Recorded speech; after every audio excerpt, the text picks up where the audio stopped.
Hello, welcome to the THC Show on Pot TV. I'm your host, Neil Magnuson. This is the host. We talk about truth, hope, and change, THC. What you're supposed to talk about on Pot TV. On the show today, we'll have 8 out of 10 Glenn from Cannabis.ca. We'll do a little visit out to the Healing Wave CSP RV. We'll talk a little bit about what's going on in some of the out-of-town CSP ventures. And bring us up to date on what else is going on. Another week and another fallen hero. I found out this morning that Freddy Fretts passed away. Fretts was one of the long time bakers in our community, activist, friend of our community. And although he was old and seemed like a bit of a fossil, he wasn't in ill health, and he hadn't been sick. He'd been having some problems with his feet for a few years now, but other than that, it was quite a shock to his girl Dale when he just keeled over and died in their living room. So that's how I started my morning. I'm sorry that's how I'm starting my show. We have lost so many friends and comrades in the last 3 years. Prior to 3 years ago, I'd been very fortunate in my life. I always knew that I hadn't really experienced much in the way of friends passing. My grandpa and grandma, of course, but and then my dad. But I hadn't lost a lot of friends. But I got to tell you, the list is staggering and overwhelming of people that have passed on in the past 3 years here, and Freddy, another one added to the list. So my condolences to Dale and to all of Freddy's family, and all those of us who knew him and loved him. That we have to say adieu to another one of our special people, and everybody's special. So you just never know. Freddy came and visited me here a few months ago, and we sat down for an hour and a half and had just a wonderful chat. He was a very, very bright fellow with a world of experience under his belt. Very engaging to talk to, a very enlightened person. And I'm going to miss him. You never know, right? When you see somebody, if that's the last time you're going to see him or not. And we need to stay positive and upbeat and live good lives in honor of those of us who no longer are in the fight. So here's to Freddy. Have a puff for Fred. He was an amazing human, and I'm sorry he's gone. He was 72 years old.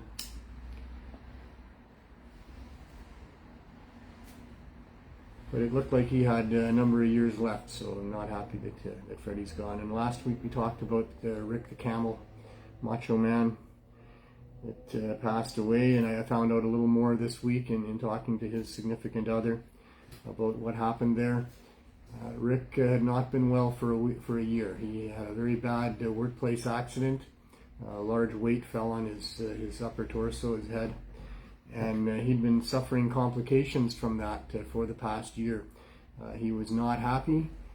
He had talked about how if life didn't have anything better than this to offer him, then what's the point? But he was retaining fluids that they were concerned about, and he was going in to have some fluid drained into the hospital. But a couple days before that appointment, his leg swelled right up, and he went into hospital to get it checked on. He called Christina that night to say they were going to hold him overnight and do some more tests the next day. But apparently, his liver failed or whatever it was, that they couldn't save him. And they saved him, but he had been without oxygen for a long time, and there was no brain activity. So Rick was only 52 years old, far too young in my opinion, and a bit of a shocker for sure. So my point is, love your loved ones every chance you get. Let them know how you feel about them.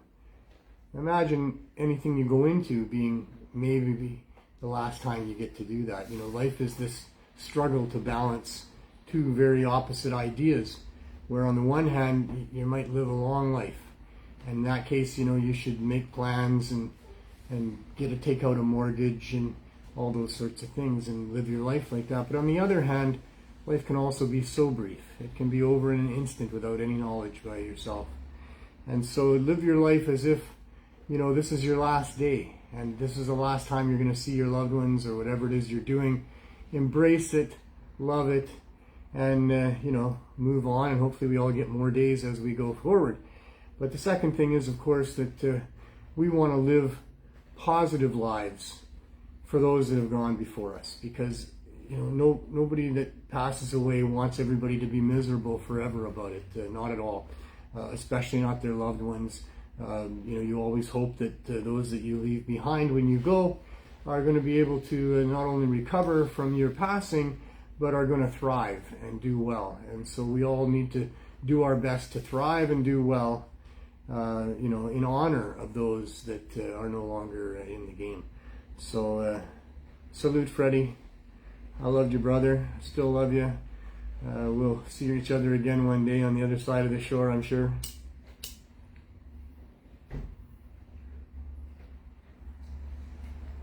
And Freddy got to go before finding out whether or not we're going to be stuck with this immoral and unjustified so-called legalization in Canada or not. He was also a warrior that cared a lot. We had a really good conversation when he was here a few months ago about the state of the world and the state of prohibition and the state of legalization. And I hope in my lifetime I get to see what is real legalization. Human beings on this planet deserve it. Cannabis is one of the greatest gifts that nature has provided for us. It's akin to what the buffaloes were to the indigenous here back in those days. Cannabis could save our world. It can reduce the carbon footprint by a large amount if we were to start using it properly for building materials and other things like that. It's the answer to most of our medical issues. If we had a lot of cannabinoids within our diets, we wouldn't need to supplement the way that we need to, but they took those cannabinoids out of our diets for the most part back in the 1930s, and we've been suffering as peoples here on this continent and around the world ever since. They've been hiding the truth. They've been lying to protect corporate financial interests, and that's the state of affairs that we're in at this point.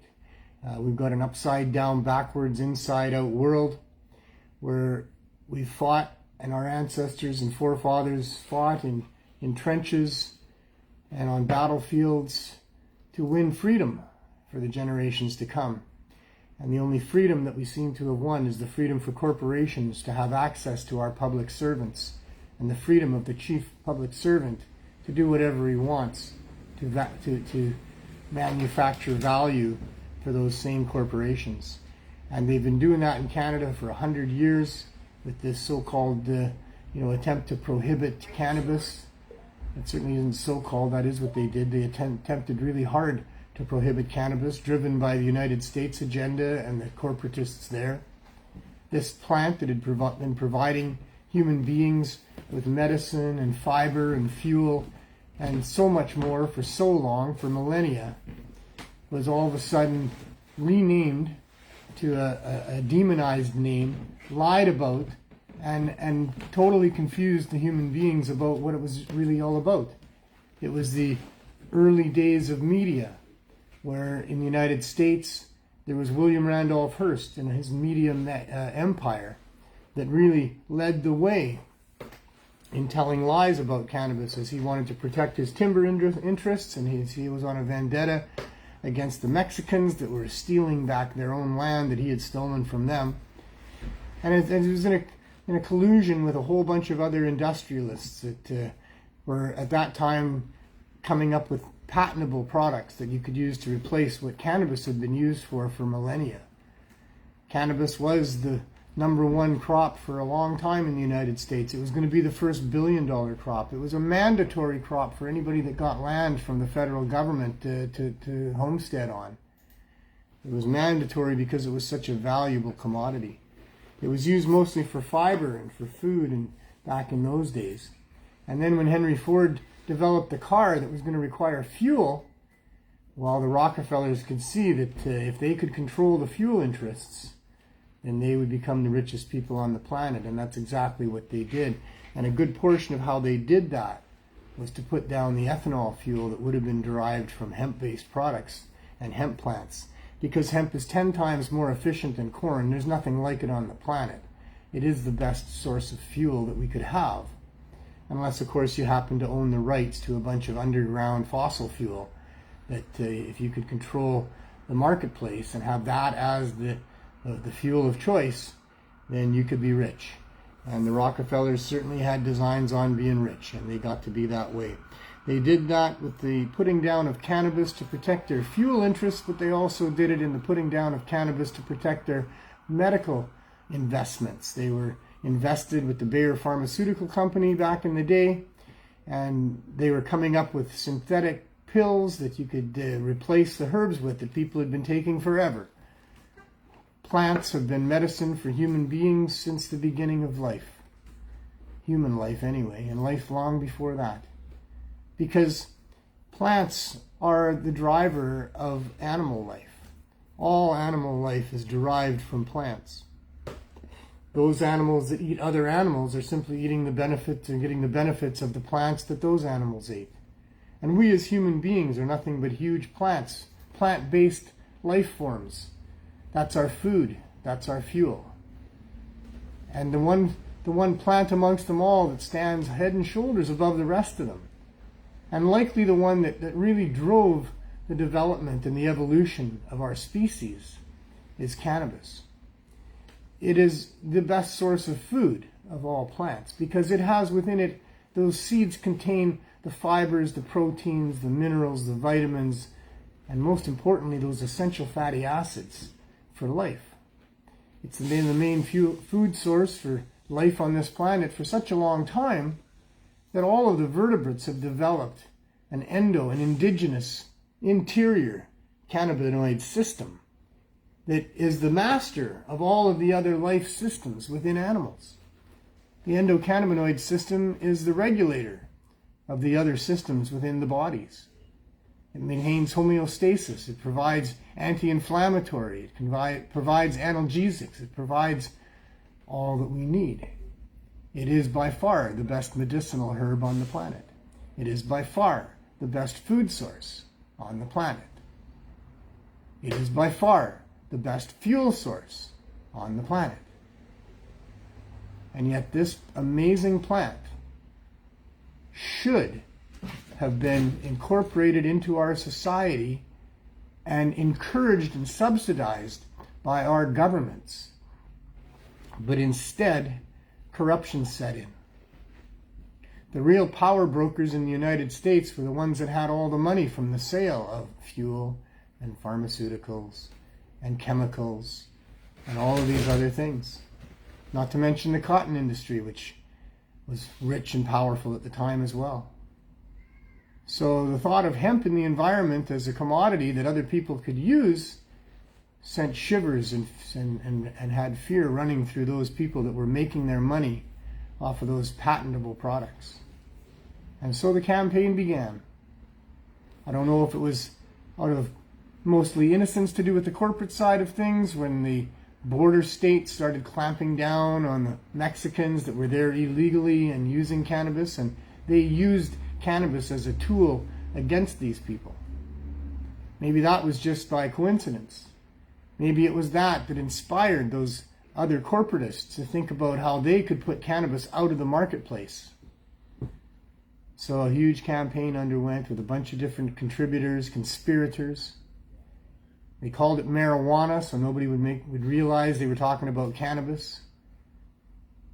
That happened in the 30s when Dr. Brown went to the Congress and said, hey, this marijuana you're talking about prohibiting is actually one of the main foundations of medicine.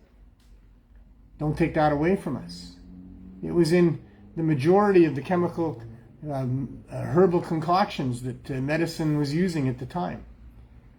The Congress, controlled by the Rockefellers, assured Dr. Brown that he needn't worry, that we had arrived at the door of the modern age of medicine, and that all of our needs would be taken care of with properly dosed synthetic pills to provide the healing that we were getting from herbs up to that point. They went on to demonize the herbs through the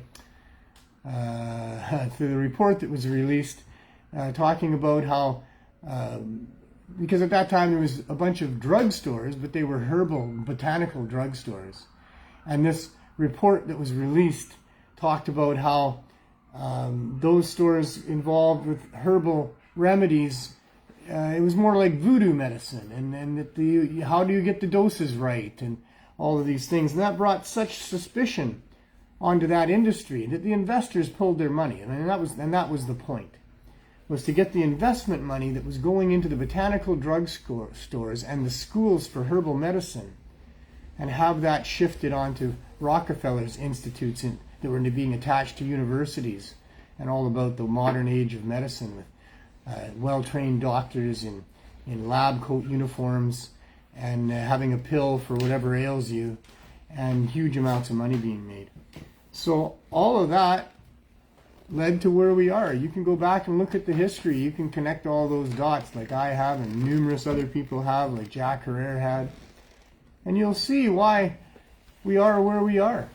How when you and I were born, the world was all in uproar about this nasty marijuana drug that was driving people completely violent and insane. And then later on, when I was, not even a teenager yet, out came the studies, the Schaefer report from the States and the Dane Commission here, and said, oh, okay, well, those reports weren't right. Cannabis doesn't cause violence and insanity. It's not addictive like that. It should not be subject to criminal sanctions. Makes you calm, relaxed, a little hungry. But that wasn't enough to stop the criminal sanctions. 419. I have so much more to say. But that's the gist of it. We're living in an upside-down, backwards, inside-out world where this one plant that stands head and shoulders above the other plants on the planet, as far as its usefulness to human beings, its benefits to human beings, and the lack of toxicity. Like, you can overdose on just about any other plant out there, but cannabis, because it's been incorporated into our bodies for millennia, is impossible to overdose on. And yet this plant has seen the main focus of tax dollars on enforcement against this particular drug in this war on drugs that's been going on for a long time. And it's time it stopped. And we're here at Pot TV to tell you that every chance we get, and we've been doing that every chance we've gotten. And we'll continue until, at least on the pot front, things are reasonable. And we'll see what happens from there. In any case, 420 is a great time to have a little bit of levity in this nasty situation we find ourselves in. We talk a lot about the downside of prohibition and how much harm it does and how much it costs and all the rest of it. And thank goodness we have cannabis to offset that a little bit and to give us a little bit of perspective that includes some humor and and broad perspective as well, and allows us to be able to deal with these things. And 420 is the time of day when we typically stop what we're doing, get together, and have a few puffs and have a few laughs. And I've been blessed on this show for over 4 years now to have Glenn Wells join me for the 420 session. It's always better. Hey, Glenn, come on in. I was just going to say it's always better if you can sesh with somebody else. Yeah, it always is. Oh, you're up higher today. Am I? Somebody changed my chair. I guess so, yeah. I really wasn't that short guy that it looked like. Hey, Rory. 6'2". Happy 420, everybody. No, I'm not. Hey, maybe we're even on the camera, all right? Not too bad, eh? Not too bad. Not too bad. Well, and I sit farther back from you, which is another thing, because the camera has only the two-dimensional perspective there. Yeah, that's true. So I know I'm looking shorter than you are. I'm okay with that. You're a big guy, and, Some days. I'm all right with that. I see you got that nice sweater on. Well, a really close friend of mine who watches the show was giving me a hard time about why I always wear the same jacket. I mean, realistically, I want to wear that jacket because it's got the CSP on it, and this is all about the CSP. But I can switch it up. I just wanted to let I've been everybody getting see a friend that. of mine a hard time about getting a T-shirt, and then today I went in the drawers of my at home, and I found one of his T-shirts into your Cannabis Collective. I see. So I said, okay, well, I guess I'll wear that today. Yeah, I think it looks all right, eh? Yeah. We've got the fashion thing going on Yeah, here. You and know? then Interior Cannabis Collective. And I decided I'd had enough of the hair and makeup people. They just can't get That's it right. why with the So hat. I'm wearing a hat now. All right. So no makeup and a hat. That's it, right? No makeup. So I should try a little bit of lipstick. This is Neil with no makeup and a hat. All the other shows I had makeup on. Yeah. Yeah. Sure I did. Happy 420, Douglas. Happy 420. Happy birthday, Douglas. Yeah, I know. Hey, you should do it. Happy birthday to you. There you go. Happy birthday to you. Happy birthday, dear Douglas. Wow. Happy birthday to you. All right. Belated birthday song. Nice. I'll do it a day late. I'm okay with a day late. That's good. I love this show, Neil. I just wonder what happened to all the other regular shows on Pot TV. Miss Greg and hit and from Under the Influence. Well, we know what happened to Greg. Yeah. Rest in peace. Rest in pot. Yeah, we lost Greg, unfortunately. Otherwise, he for sure would still be doing his show. He did his show right up until he passed, and he would have never done it. Jeremiah, he did his show for like 5 years. He was also the CEO and is still the CEO of Cannabis Culture. It was a lot. It for sure was a lot. And so they've, he's taken the last couple of years. I mean, the pandemic really stopped a lot of things as well. But he has taken the last couple of years to do what he can to get legalization the way that it should be and to be part of that system once that happens. And so he's just too busy. And Carly Marley managed to get a break from doing the show. And that was a lot of work. The show's a lot of work, believe it or not. It is. I slave over this thing day after day and night after night. Okay. But no, I mean, it's a lot of pressure. Yeah. And, I don't blame anybody for having put in a couple of years and then deciding that they would need a break from that. Well, I know that pressure because every day I used to do one in the morning, and some mornings you just feel to wake up and you don't know if you can actually do that. You don't always feel like doing the show. No, and you feel like your purpose is to brighten up another person's day. So. Well, but I think that there's natural talk show hosts. Yeah. I think there's just those people. Like you and I? No. I mean, you got the voice for it. Yeah. You got the enthusiasm. I mean, you do a good job. Yeah. So do you. Maybe you are. I don't know. I don't know. I mean, you've always managed to cover for me when I needed it, and you're there, so maybe you are. But I mean, I just watch some of these people that they seem so natural at it, and they're entertainers, they're you mean like presenters. Mike Douglas, Dinosaur. Long way back. What was the guy with the glasses? Donahue.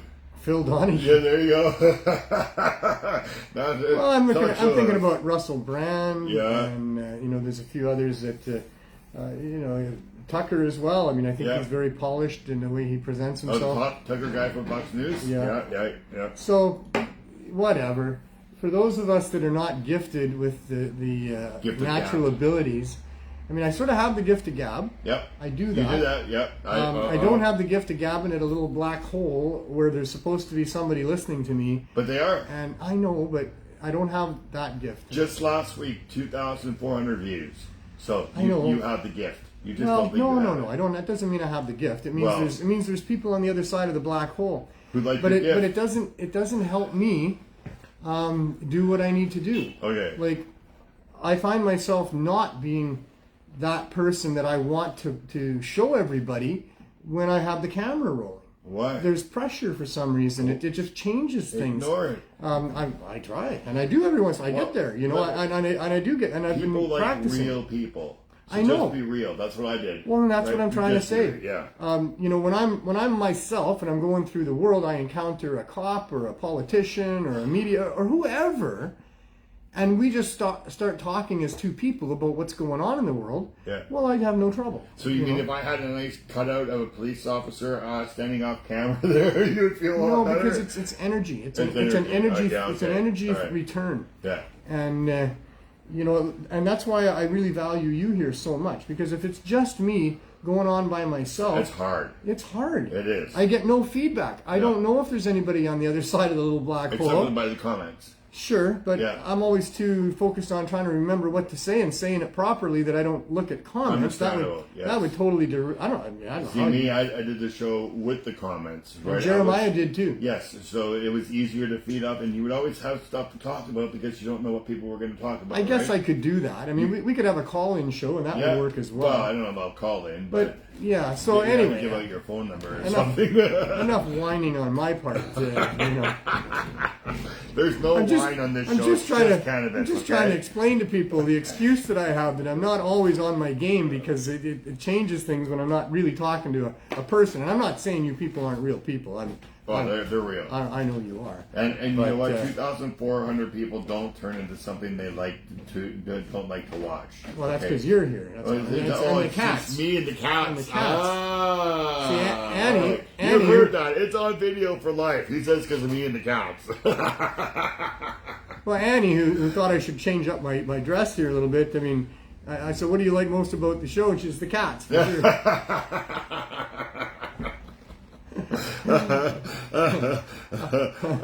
sure. I may not be good looking, but I'm not stupid.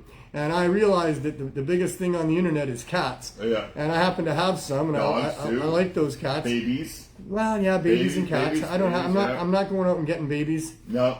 For the show, but I happen to have a couple of really cool cats. And with Kevin's cat, I have 3 of them.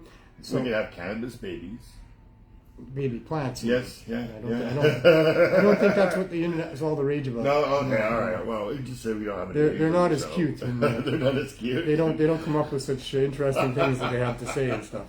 Remember Walt Disney with his kids say the darndest things? Yes. Remember that show? Yeah. That wasn't Walt Disney. Wasn't it? No, that was Art Linkletter. Art Linkletter, that's there right. You go. See that? Wow, thank you, fish oil. I drink fish oil every morning. Thank you, fish oil. It helps with the memory, man. Art Linkletter. Art Linkletter, yeah. Yeah, there you go. I remember Art very well. Wow, that was a good show, too. It was super funny. Yeah. Those kids were hilarious. And then you couldn't script Mr. that Jello stuff. ruined it. Mr. Jello ruined it? Yeah, he did it for a while. I see. Did you not know that? No, I didn't know. You didn't know Bill Cosby did Kids Say the Oh, Darndest yeah, that guy. Yes, he Oh, did. yeah. Yeah, okay. Mr. Jello. Mr. Jello. He ruined it all. No wonder it was like it at the kids show. So, yeah.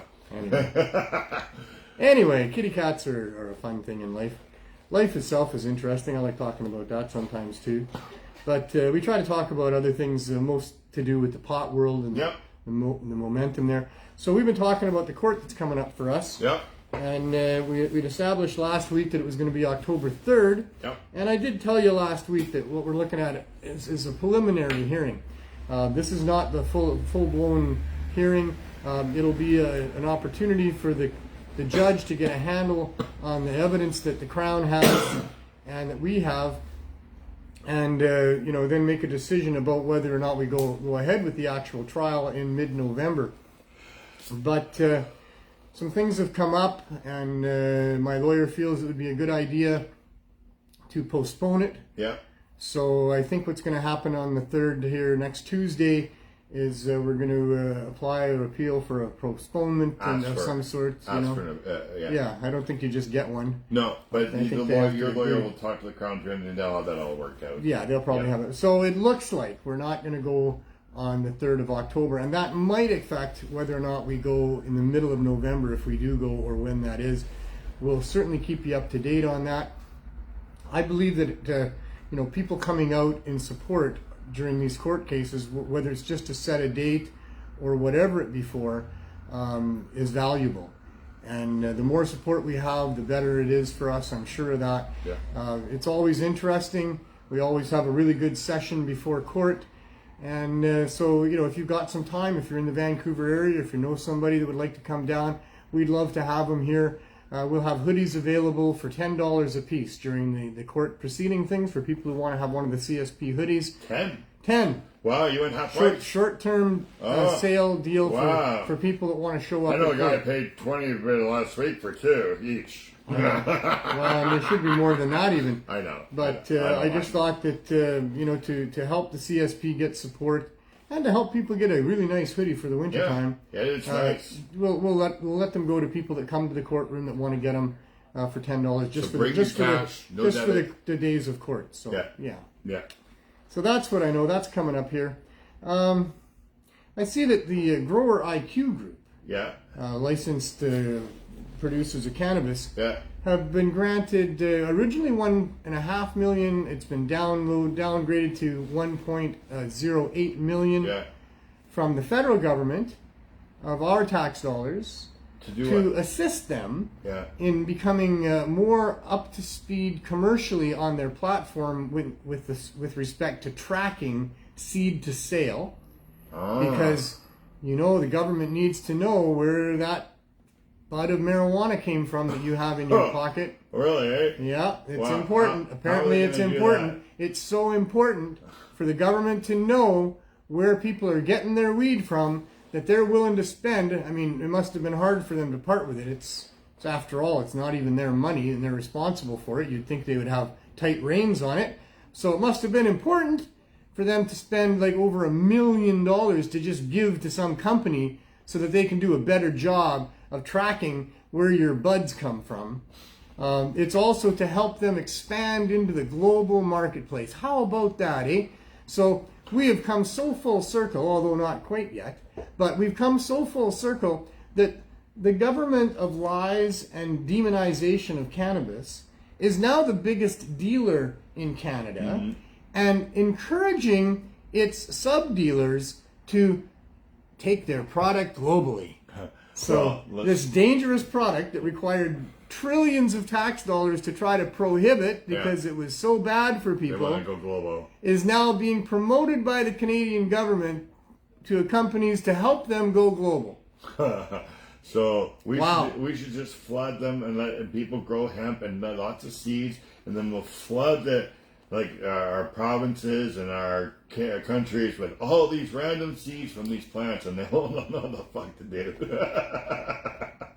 They won't be able to track them all. They need to get the hell out of the pot business. Well, yeah, there's ways to overthrow that. So, how are you going to track every seed? There's seeds in different countries that come here. There's seeds from Amsterdam. You watch. They're gonna do a pretty good job of tracking if they want to. You think so? Yeah, because it's not their money. No. And they have the technology, so they're going to do what Don't you think they'll just be tracking their government stuff? I mean, what are they trying to track it for? What do they care? Because is it the kid? Okay. Is it the kid that got the bud and smoked the joint and didn't go to school that day? Do you know why I say it's probably only going to be government stuff? Because you get to grow your own plants, so then you're going to have your own seeds. So you're going to get caught with something that you're growing yourself. Yeah. It's not going to be on the government DNA record. Right. Right. So that they're probably only applying this to the government stuff that they have. Right. Because of course. it would be hard to control the whole market. Because right? in their mind, they believe that they're going to stamp out all the rest of it. Oh, they won't. Of course they won't. Of course they won't. No. I mean, they would like to take away personal growing. Yeah. We all know that. That's been going on for a long time. They want to stop medical people from having larger than 4 plant grows. we know all about that. Yeah. I mean, but I was going to say, so what's the point of tracking that bud? I mean, is there danger involved? I mean, is that why they need to track it? Because, there could be buds involved in some dangerous shit and they need to know where it came from. Like if some kids got some weed, and now he didn't go to school that morning because he smoked that weed. So they want to confiscate that weed and they want to be able to test it for its DNA and then figure out which of the LPs it came from. Oh my gosh. Well, like you say, probably it didn't come from an LP. Yeah. Probably it came from one of his uncles who was growing it in his backyard, or any number of different people that are so far allowed to grow some cannabis. Yep.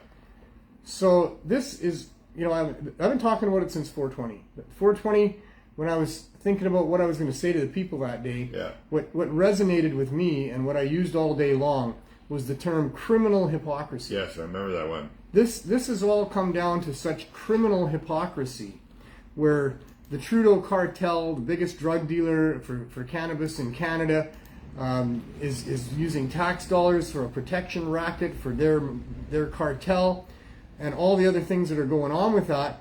While in the meantime maintaining prohibitions with that protection racket against anybody else who would grow cannabis, and trying to say that the cannabis that they're growing with their licensed producers is safe, and that the cannabis that isn't being grown through the legal system is not safe, and that's hypocrisy. That's bullshit. That's not true at all. We had 100 years of illegal cannabis, and we never had a problem with people being poisoned by cannabis. Yeah. We didn't have a problem with people being poisoned by cannabis until we had legalization, and then we had to get cannabis recalled because producers had been using too much chemical this or too much chemical that, and now we got a big major class action lawsuit. We got people dying of cancer. That's just the government keeping us scared of cannabis, right? I know. First we were scared because it was from making people go crazy and kill people. Yeah. Now it's not good for you, and it's right. health thing, right? So now they're saying, it's not good for you unless you get it from us. Yeah. And the truth is that if you get it from them, you got a better chance of getting sick than if you get it on the underground marketplace. Yeah. It's hypocritical. It's unbelievably hypocritical. And when you're talking about armed policemen going in and breaking into people's homes, and government stealing kids from families, and people losing their jobs, and an underground marketplace that's run by violence and in its extremes. This is hypocritical to the point of criminality. Yeah. Is what's going on. People are dying down here, and they won't give you a permit so you can help save more people's lives. Well, and there's that side of it then, Yeah. which we haven't gotten into yet either, Yeah. just how bad it really gets. And that, of course, is the cannabis substitution. I think I need another puff. I need to. There's a light. I need to concentrate on puffing a little bit to calm myself down. We need a dab. Next week I'm gonna bring a dab pipe. Try a dab for me. I'll do that. All right. Yeah, I'll remember. Bring dab pipe for Neil next week. I'm thinking that probably I should maybe go to more vape than smoke anyway at this point in my life. Vaping is still smoke. Because you just kept it in a bag. No. Vaping is dabbing because it's in a bowl, it's glass, it's done with heat, there's no coal, there's no ashes. That's still smoking. You're just going to catch it in a bag and then suck it out of a bag. No. Yeah. No. When you're vaporizing and dabbing, you are only igniting, and by igniting I mean just melting the resin glands. You're not igniting anywhere. There should be no plant matter, and such a small amount of plant matter that it doesn't matter. It doesn't matter, right? It doesn't matter. Yeah. Because what does matter is when you're putting a whole bunch of plant matter through this joint. In the machine and still burning it, which you're doing right now. No, they remove the resin glands from the plant matter. That's what the heat does. Well, are you talking about smoking a joint or making concentrates? No, I mean about putting weed in a vaporizer with a bag, turning the thing on. That's right. You're not burning the leaves. No. Okay. No. When you take that back out and look at it, it's not burnt. Okay. It's darkened for sure. Yeah. But it hasn't ignited. It's the ignition of the plant matter that is the problem. Okay. So. It's I got 42 years and I'm I got more than you, but my throat's feeling a little bit rough these days lately. Yeah. And now that I have dabbing, I'm not smoking as much, so dabs are. Yeah, and I just never dabbed. It was always too powerful. It lasts longer. Just do smaller dabs. Start off small. Well, I'm thinking about a vape pen. Go low and go slow. Yeah. In this community, it's hard to go low on dabbing. If somebody's giving you a dab. It's typically not just a dab; it's a glob. No, you can. So if I was doing it, I would just do tiny amounts. But I think a vape pen, if it's got none of the fillers and additives in it. Yeah. So if I can make sure that a vape pen only has cannabis concentrate in it, then I think I would go that way. I'm used to smoking joints. Yeah. I like the psychological aspect of having a joint in my hand. Yeah. Oh yeah, puffing on it, all of that. So a vape pen would maybe alleviate some of that. It's old school for us. Yeah, I still like that. Yeah, when I'm out and about, I'd rather smoke a joint than carry all my glass around with me and a torch and some butane to fill it up. And over my experience of cannabis smoking, I've changed my method of ingestion several times. Yeah. I used to just hot knife. I didn't smoke hardly any joints. Everything I wanted, I'd wrap weed in tinfoil and hot knife it. That's worse because there's that stuff on the tinfoil, right? I know. I didn't know it. I didn't know it then. But I know it now. I've gone through where I just used a pipe. Yeah.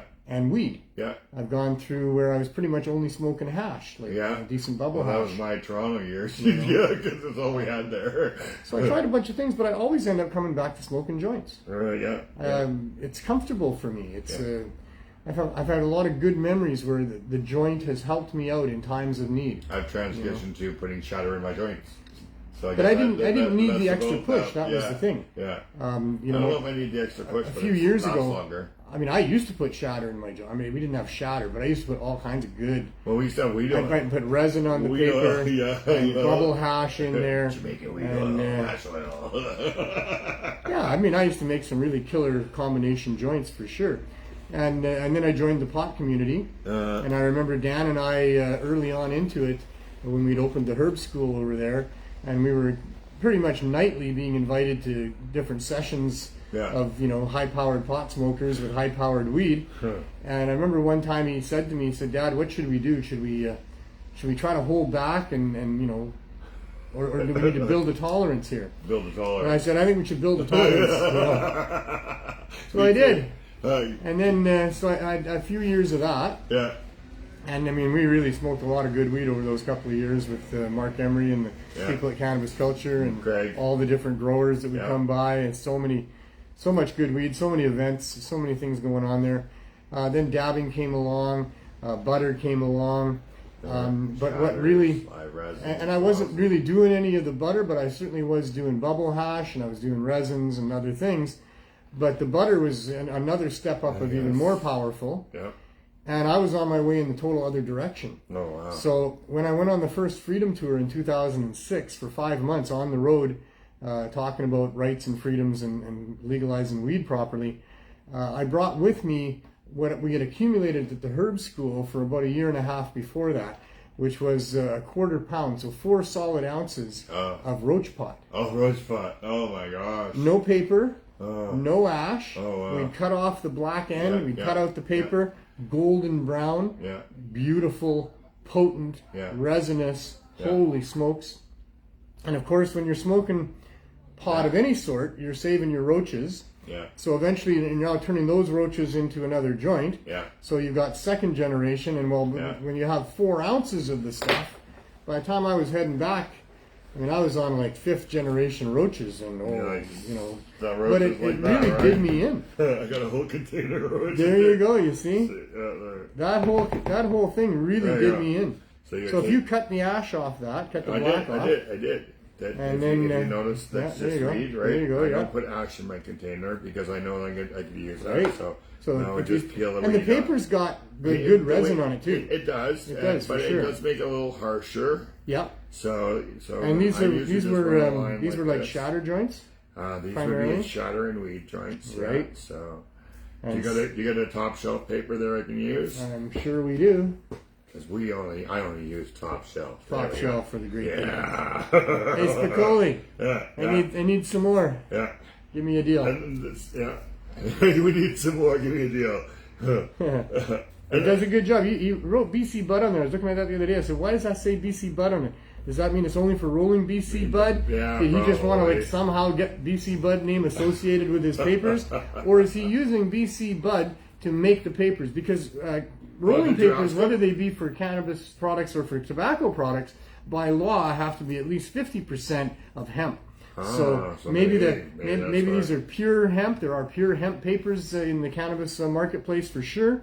Yeah. And maybe these are made with stalks and fibers from BC bud plants. So who knows? Maybe that's what's going on there. You never know. But so anyways, because I smoked all that roach pot for 5 months, I somehow changed my chemistry and became quite the lightweight after that. Oh, really? Yeah. What do you mean, like how? I got high real quick off of very little. Well, that's strange. And I would get too high off of more, too high to the point of having headaches. Oh yeah. And especially if it was roach pot or some type of strong concentrate. So I backed off and I found my level, and my level is smoking a joint, and it's not even smoking a whole joint; it's smoking a part of a joint. Yeah. Just a few puffs, and I'm good. And an hour later, or 45 minutes later, whatever, I can feel a little twinge somewhere of something. I go, I feel like having another puff. And I'll have, another 4 or 5 puffs on the joint I got going. and that's kind of where I'm at. All right. So, but now I'm deciding that maybe the plant matter, after like how many years I've been smoking? 50 years. 51 years ago I started smoking weed.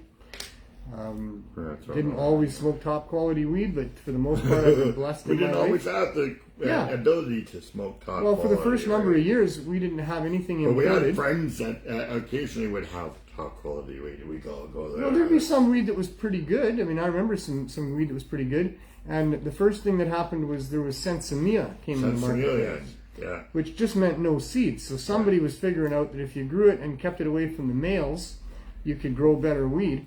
And if your weed didn't have seeds in it, well, people liked that better back then. Yeah. You just threw your seeds away. They were too stupid to realize that those seeds were going to be worth as much as a gram of weed at some point. Your Matchbox cars. Or more. Especially some of those early genetics. What people would pay for some of those seeds right now. Yeah. Woo! So yeah, anyway, we could get some, my first, as a teenager, it was homegrown. We called it homegrown. Yeah. And that's what we smoked. And it was the leaves off of pot plants. It wasn't buds at all. I don't think anybody let it go to flower even before they were chopping it down and drying they out weren't the trimming leaves. it. They weren't trimming nothing. There was no buds. There was no buds. It wasn't bud. Yeah, and now homegrown has still got a bad name, stereotype, even though because of that. Something that could be homegrown is 4 plants that we've grown at home. Right? So, which could be way better than what you're going to get at any government store. You know, people are taking their growing seriously out there. So yeah, I smoked some questionable weed in the first number of years for sure. I smoked a whole bunch of weed because I smoked lots of weed in my life, you know, daily, what have you. And I don't know, 51 years of smoking and my throat's feeling a little bit harsh. Wow. And I'm wondering if I really need to include the plant matter in getting at those resin. Well, no, because you probably get benefits through edibles and dabs and stuff like that. I don't eat edibles. I don't do dabs. Well, you should start. Well, you do edibles because you do FICO. No, I haven't done any FICO for a long time now. Oh, really? And, you know... So, you know, I just tried that a while back there for the heck of it. Did you? All right. But, no, I don't... I don't really partake in edibles at all. All right. And the same thing with the FECO. When I tried that, it made me so high. Why? Because you were taking too much. No. I take FICO every night. Anyway. I thought I'd give it a try, and it did not help me sleep. All right. It did not help me sleep. It just made your head big and fat, and you're worried. Well, I was swimming inside my head, laying there in bed, going, "Oh man, this is what's going on." Yeah. Why can't I see? Are we ready? Yeah, I'm ready. Yeah. Okay. There you go, roach joint. Synchronized toking. There you go. That's what COVID did for us. Oh yeah. People don't share joints anymore. They all have their own joint now. So you have synchronized toking, and Jeff, big lum from Saskatoon, he was way ahead of the curve on that one with his pot contests at the Prairie Harvest Medicinal Cup there, the Pot Olympics, where you know, synchronized dabbing, synchronized things there. So he was a foreteller of the state of the world to come, where people had to have their own rigs and their own joints all the time because you couldn't share anything. So there you go, some synchronized smoking. Gazer said he just sent you and some hot knives, Kiwi style or Kiwi ways. Oh, hot knife Kiwi ways. I guess maybe on your phone or something, maybe a video or something. Thank you, Gazer. Oh, the days of hot knives. You said that hash is definitely a lot safer. So am I supposed to look? Guys, am I supposed to look on my phone and see what you sent me? Is there a message off a messenger on there? Well, I'll have to have a look at that. Yeah, let's see. Is there that little... It gave me a little buzz there. Yeah, you did. There it is. Yeah, you did. That's how they do it.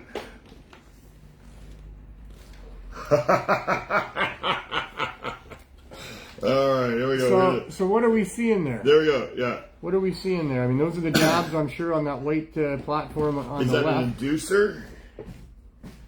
Maybe? Like he's got like tin foil over top of because inducers have to have metal above them in order for them to work, right? Because like a child can put their hand on an inducer stove and not burn themselves. Oh. But when you put the pot on there, it heats it up. So maybe that's what that's rude. And because of it being an inducer, he might have to have a piece of metal so it would operate. So Gazer, was that a good guess? Is that a good guess?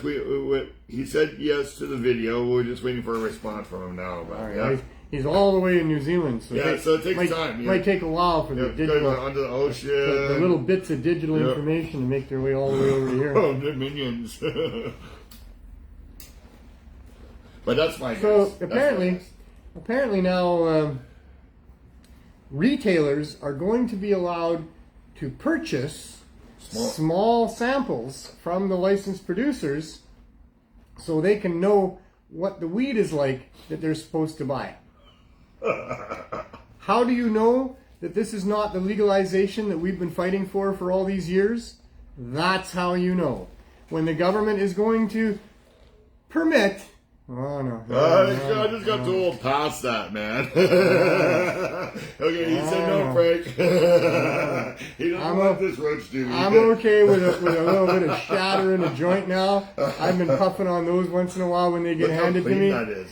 But I'm not puffing on like a multi-roach shatter joint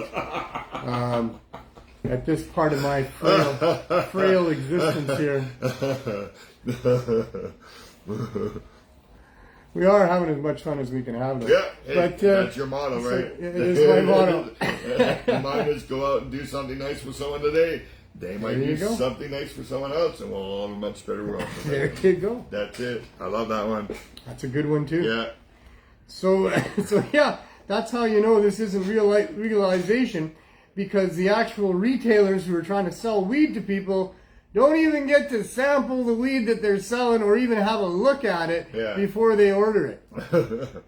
So that is ludicrous to say the weed. I mean, the customer needs to be able to see the weed and smell the weed before they buy it. That's because we're so used to. Certainly the retailer gets to have a look at it.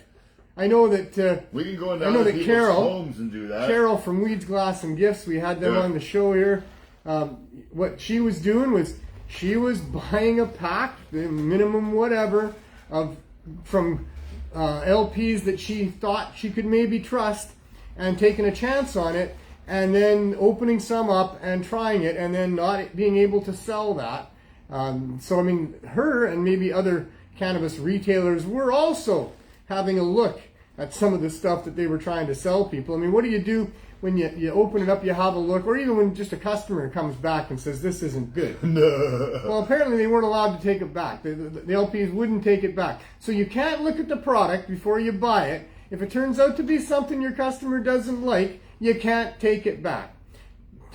This is not in the spirit of love. This is not in the spirit of our ganja mistress, however you want to say it. This is not what pot people do. No.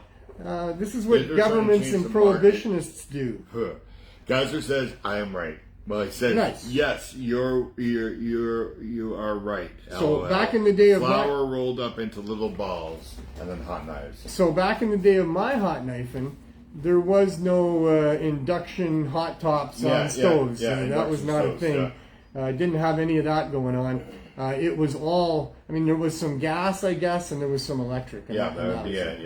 And for us, it was almost always electric. And one of those ones that bachelors would use, just hot plate. Yeah, but that's electric. Same electric elements. You stick your knife either on the element or in between the elements, and you let it sit there for a little while till it gets red. And then you try not to smack yourself on the lip when you give yourself a hot knife. I burned my lip. Oh yeah. I think every stoner from back in the day probably has burnt their lip once. Yeah, or their arm or their hand or something. It slipped, right? But not very often. And kind of that's, I don't know if it's amazed me or not, because I've always known that stoners are actually quite on it. Sometimes. Yeah, they're not like they're depicted to be. Sure, you're doing everything through somewhat squinty eyes because you got a big grin on your face and you're making jokes as you go and you're laughing at all kinds of stuff, but they're on it. I mean, stoners figure shit out. Yeah. We figure out how to do stuff. We're very resilient, very creative, and so. Where was I going with that? I don't know. I I wasn't there. I was going to say the point is that to see that the evolution of consuming cannabis vapor turned out to be dabbing. Yeah. And dabbing is all about fire. So you got all these. No, it's about heat.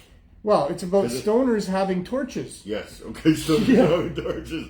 All right. And things that are red hot. Yes, the things that are red hot. And so burns. You know, if weed impaired people the way that they try to tell you that weed impairs people, you would have a lot more burned up faces and hands than what you get. Yes. What you get are people that typically burn themselves once or twice. And that's it. And that's it. You know? You don't do it again.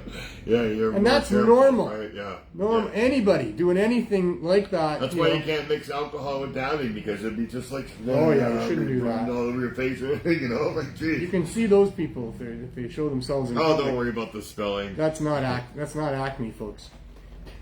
Yeah. I don't know that there's a lot of drunk gabbers out there. Most of the people that I know are heavy into cannabis. They're only lightly into alcohol. God, who says everybody's done that? Yeah, I know. What's that on your lip? Yeah, and inevitably it's the day before a hot date that night. Yeah. Of course, we always had hot dates going on, so I guess any day. Yeah. The one for me that's most memorable in my life. I don't know why I'm talking about this now. It's got nothing to do with weed. I wasn't stoned at the time. I was just stupid as hell. You know, I'm a young man. I'm like 14 years old, 15, something like that. I think I got a date lined up. It's a Saturday night. I'm out working. Maybe I was 16, I don't know, but I'm working at this chicken ranch, this egg ranch. They were building it.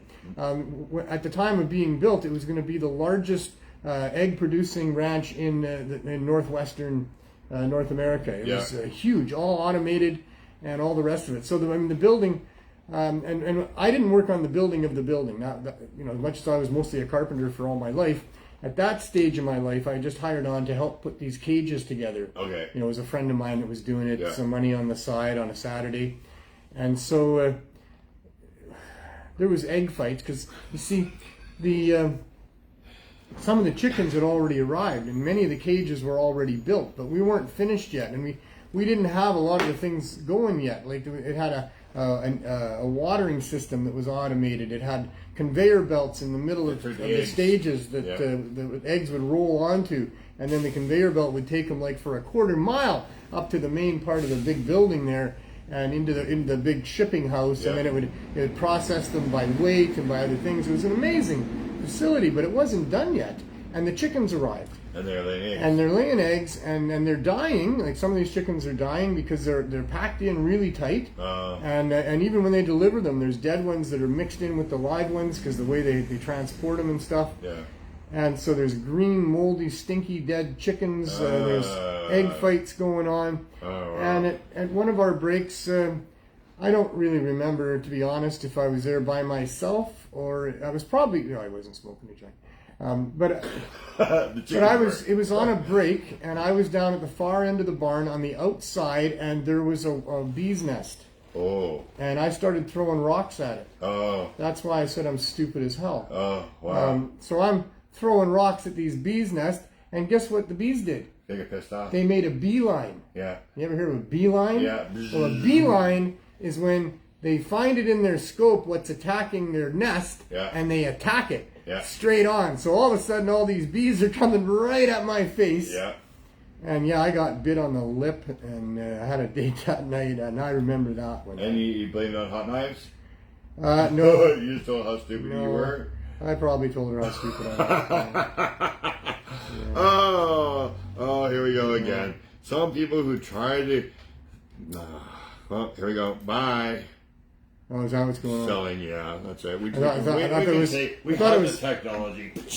I thought it was words of wisdom coming in about some people that try to get rid of bees. Yeah. Don't do it. People don't trying do to it get rid right. of bud. But scam you for bud. Oh, wow. Yeah. We don't recommend you purchase anything that gets advertised on the show here unless we're advertising it ourselves.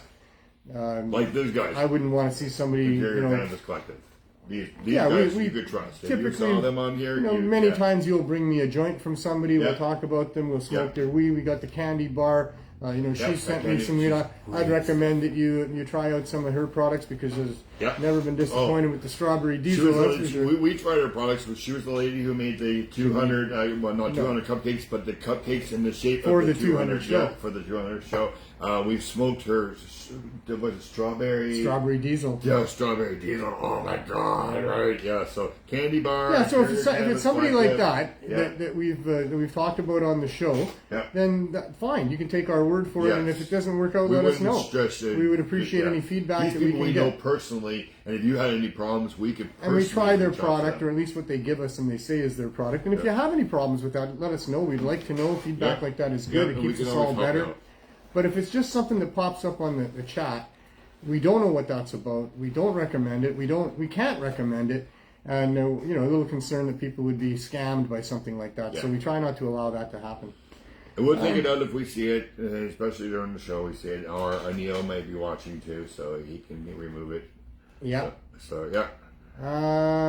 What else? Oh, we got. What about the BC thing? Court case. I'm all good. I'm all good. Yeah. Canamatch.ca. Oh, And you had some new things going on with that last week? No, well, just we had an update. Just an update. Just an update, which I received on the phone, so it said that Canamatch was... So what's the update for the THC show? What is Canamatch.ca, and why should people... We're still growing. 2 days ago, I had another new registration, so it's getting out there. It's out there. It's for people. It's not making much money, but I keep putting money out and keep it going. Well, that's good of you. Yeah.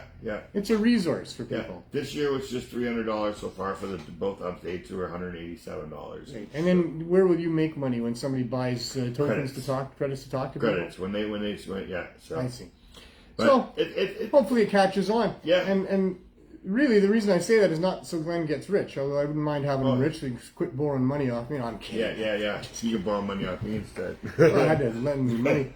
That was me. That was me borrowing money off of you last night. I guess so. I think that's what happened there. No, I'm just teasing about that. You can only believe some of the things that I say. I try to let you know what stuff that is, and you can probably tell because I got a bit of a gleam in my eye. But no, I think that getting rich is fine, and if you get rich off a good idea that helps people, then that's even more than fine. And so in that sense, I hope that it pays off for Glenn. He's put a lot of time, years, effort, money into Canamatch.ca. But I know where his heart is on the whole thing, and he's willing to keep putting money into it. It's not so that one day he gets rich. No. It's because there's a lot of value in what he's doing for people, and he gets that kind of feedback. Yeah. So if you're looking for a hookup, if you're new in an area, if you've lost your contact, they maybe got arrested for not being part of the Trudeau cartel, and now you don't know where to find weed, try Canamatch.ca. I'm sure you can find people on there that will, be in your area and tell you, they know somebody who knows somebody, and and I do recommend all of that. Even if you would like to go to a government store, I'm sure there's people on the site that like to go to government stores, and they'll tell you where a government store was that's their favorite. It's not. I don't want to tell them that. Well, I'm being honest, right? There's people out there that smoke pot.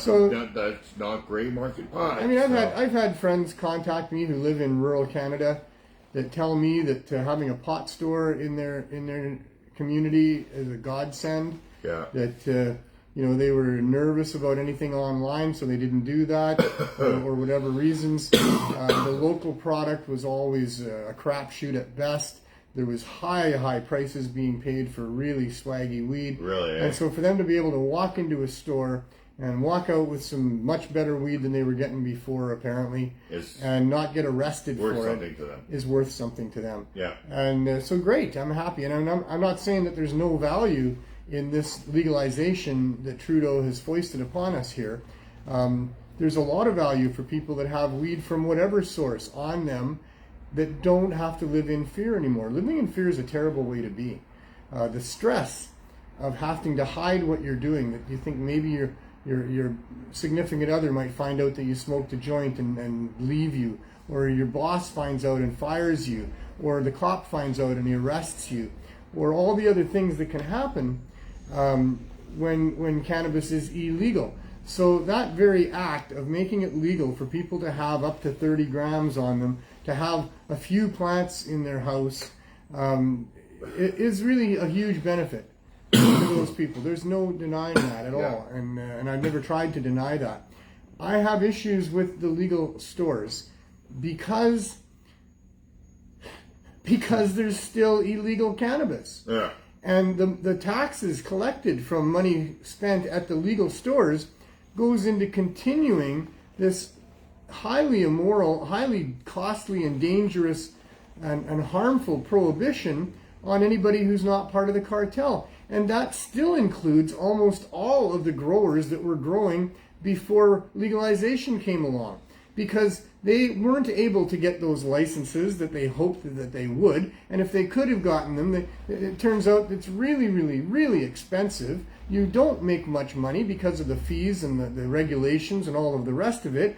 And you're probably better off not going to the legal marketplace as a grower anyway. But the vast majority of all of those people that were providing over $1 billion market here in British Columbia, and more than that in Quebec and Ontario, and it was a multi-billion-dollar underground industry, and it still is, because most of those people couldn't be part of the legal system, weren't going to quit what they were doing because they had an income coming in from that they were relying on to feed their families, pay their rent or mortgage, and all the rest of it. And where's the logic in any of that anyway? That they're supposed to stop doing what they're doing because it's illegal, but what they were doing before weed was legal was illegal, so nothing has changed for them. Yeah. They did increase the penalties involved, like a $6 million fine for Ted and his group, and other increases in fines against people growing commercially that aren't part of the cartel. They did increase money for enforcement. Here in British Columbia, that meant a multi-million-dollar group that calls themselves the Community Safety Unit, just to rub it in our nose. And they run around making sure that nobody messes with the cartel and cuts their grass. And all of that's paid by taxpayer money. So I don't support the legal stores as long as that's going on. And it's even worse when you look at it and see that a whole bunch of them got together and took the indigenous producers to court to try to force them to not produce cannabis for their people, to be part of this immoral, unjustified, and really totally overexpensive system that shouldn't be there at all. They decided to go to court to pool their money that they make from selling weed, to try to prevent the indigenous people from getting weed in their territories. Thankfully, the Supreme Court didn't go along with that, and they lost. But you can see the point that I'm making, that we've got a battle now going on with the cannabis community divided in half, where there's those people that have been able to and willing to join the legal side that are now at odds with the legacy people that have been here forever doing it, the way that we've been doing it. Yeah. So they've divided our community with this so-called legalization in a horrible way. The majority of mainstream people think weed is legal because there's stores you can go into and buy it, not recognizing that they're paying a severe fine for using that product at the point of purchase. That when you're paying $15 a gram, say, for some of the better stuff, you can go up to over $20 a gram in the legal stores. But if you're paying for the mid-good stuff, the good stuff but not the really good stuff, $15 a gram, that's 15,000. Well, there's 454 grams. That's a lot of money. It's a lot of money. Okay. I'm pretty sure it's like $15,000 a pound, or 13 or something like that. Something like that. You can do the math. Well, you got a calculator there. Yeah. Mine's the cameras over there. I know. People have their own calculators. Yeah, But, not anymore. We've decided that the dealers have been cheating people forever. That there's really 454 grams in a pound of weed. And you got to know that that's what the Trudeau cartel is basing it on. They get $1 a gram for that. But when at the retail level, it's selling for $15 a gram. Oh, I guess I was really out on that one. I guess so. It's only almost $7,000 for a pound of a plant that grows as easily, in many cases, as some of the other stuff in our environment that doesn't sell for anywhere close to that. If you think about blueberries and roses and whatever it is, there's no justification for that. The marketplace might be willing to pay that, and that's fine. But when it's the government that's doing it, and that they're forcing people to do that and not be able to have those lower priced options, well, that's why our fight for legalization isn't over, and that's why this legalization is nothing close to the legalization that we've been fighting for all of these years. So there you go. Why were we talking about that? We were talking about the court stuff and you know, how, well, a lot of people are saying that now maybe the government is going to be forced to change to the way that the indigenous people are doing it, because they are the ones who are making the money, and the legal stores are complaining that they're making more money than them because they're doing it right. So I've got good friends in the indigenous cannabis community. We do, of course. And you know, I've been talking to them since the beginning of all this about the potential for the indigenous people to flex their muscle on this. That they have rights to their own medicine, and that they should not be part of this government system. And hopefully, and I don't know what the divide is, what the percentage is, but some of the indigenous groups have gone along with the government and their scheme and allowed for that Cannabis Act. Desroche is one. If you go out to Desroche at the Esso gas station, there's a cannabis store there. That is a government cannabis store on indigenous land. So using the Cannabis Act and then the further regulations imposed on them by BC government. So there's that, and that's not good. It's not good. We should not be going along with this. We should not be allowing this to be the case, and we've talked about why. There's another large percentage of indigenous groups that want nothing to do with that.